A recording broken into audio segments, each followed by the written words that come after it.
House's groundbreaking 2006 album Back to Black moved millions, and it's still a favorite for a lot of music lovers to this day. Now we can learn the backstory of how that iconic record came to be with a biographical look into the life of Amy Winehouse. Fox 4's Sean Edwards sits down with the star of the show, Marisa Abela, in Chat with the Stars. I want people to hear my voice. And just forget their troubles for 5 minutes. What was your approach to tackling the role? Because she's so iconic, she had a big personality, so many people loved her, and here you are portraying her in the biopic. Yeah. What was that challenge like for you? It was, it's a big challenge. I think that, there is the icon that's Amy Winehouse, and then there's also, I think the thing that I connected to immediately when I started my research, which was the humanity of Amy, that woman, and the soul. You said it, big personality that so many people connected to, and I felt like that really was my job as an actor, to get inside her soul and her way of being. Who was she? What does she want in life? The real human questions.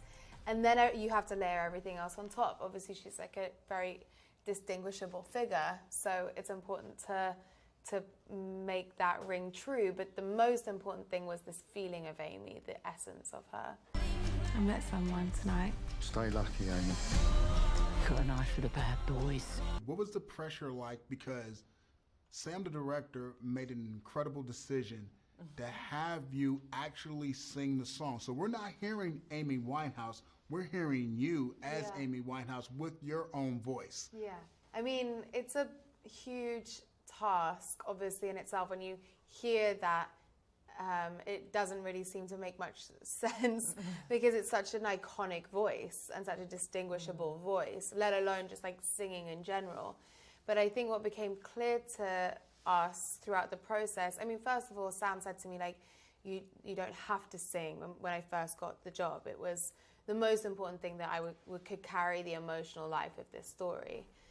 But then what became clear was that I really felt that, in these moments where she was bearing her soul on stage or writing something in her room, I needed to be able to emotionally commit to those moments as an actor and have them ring true, and there not be an emotional disconnect when you flip to a studio recording. So if I'm singing, Rehab to a room full of people that know Amy's struggles with addiction and alcoholism, and she's not even being allowed into the States to go to the Grammys, so she's singing it, there's an element of tenacity that she had in that performance that isn't there in the studio recording. So it was kind of a choice as an actor rather than as a singer to sing the songs.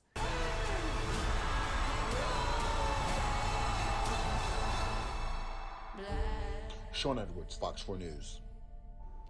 Will you see it? Yes. I think I'll see it. Coming up, we are sitting down with a children's